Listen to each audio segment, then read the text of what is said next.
আসসালামু আলাইকুম। জুলাই গণ অভ্যুত্থান জাতির ইতিহাসে এক অসাধারণ অর্জন।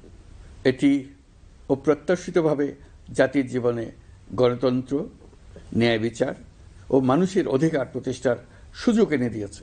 এই লক্ষ্যে আমরা এর মধ্যে বেশ কিছু সংস্কার করেছি। আরও গভীর ও সুদূর প্রসারী সংস্কারের জন্য দেশের সকল রাজনৈতিক দলের ঐকমত্যের ভিত্তিতে জুলাই সনদ প্রণয়ন করেছে। এই জুলাই সনদ বাস্তবায়নের জন্য আপনাদের সম্মতি প্রয়োজন। এর জন্য গণভোটের আয়োজন করা হয়েছে। এই গণভোটে অংশ নিন, সনদে আপনার সম্মতি দেন। আগামী 12ই ফেব্রুয়ারি জাতীয় সংসদ নির্বাচনের দিনেই অনুষ্ঠিত হবে গণভোট। গণভোটে আপনি হ্যাঁ ভোট দিলে বৈষম্য, শোষণ আর নিপীড়ন থেকে মুক্ত হবে বাংলাদেশ।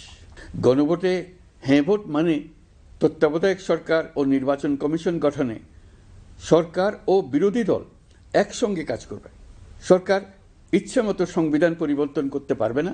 গুরুত্বপূর্ণ পরিবর্তনের জন্য জনগণের সম্মতি নিতে হবে। এতে আরও বলা আছে, বিরোধী দল থেকে ডেপুটি স্পিকার ও সংসদের গুরুত্বপূর্ণ কমিটির সভাপতিরা নির্বাচিত হবেন। একজন ব্যক্তি সর্বোচ্চ 10 বছরের বেশি প্রধানমন্ত্রী থাকতে পারবেন না। বিচার ব্যবস্থা স্বাধীনভাবে কাজ করবে। সংসদে নারীদের প্রতিনিধিত্ব বাড়বে। ক্ষমতার ভারসাম্য রক্ষায় পার্লামেন্টে একটি উচ্চ কক্ষ গঠিত হবে। আপনার মৌলিক অধিকার আরও সুরক্ষিত হবে। রাষ্ট্রভাষা বাংলার পাশাপাশি অন্যান্য জাতিগোষ্ঠীর ভাষাও সাংবিধানিকভাবে স্বীকৃতি পাবে। দণ্ডপ্রাপ্ত অপরাধীকে রাষ্ট্রপতি ইচ্ছামতো ক্ষমা করতে পারবেন না। সব ক্ষমতা একজন প্রধানমন্ত্রীর হাতে থাকবে না। এবং এরকম আরও কিছু গুরুত্বপূর্ণ প্রস্তাব এর মধ্যে রয়েছে। আমি আপনাদের সকলের প্রতি আহ্বান জানাই, আগামী নির্বাচনে গণভোটে অংশ নেন। রাষ্ট্রকে আপনার প্রত্যাশা মতো গড়ে তোলার জন্য হেঁতে সিল দেন। নতুন বাংলাদেশ গড়ার চাবি এখন আপনার হাতে। হেঁতে সিল দিলে নতুন বাংলাদেশ গড়ার দরজা খুলে যাবে।